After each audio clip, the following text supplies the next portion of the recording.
Hey friends, if you wish to fix a microphone not working in Google Hangouts on your Windows computer, then please watch this video. Now I'll tell you the solution, and it's not just for Google Hangouts, it's for any platform.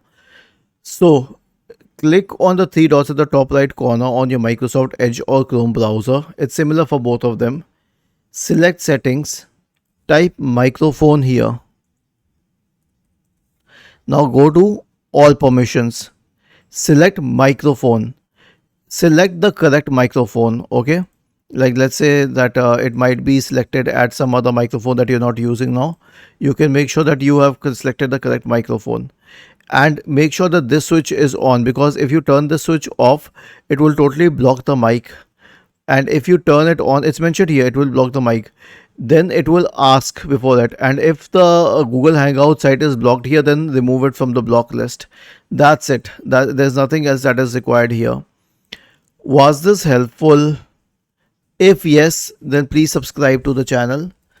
If not, then let us know in the comment section of the video on how we could help you further. Thank you for watching this video and have a nice day.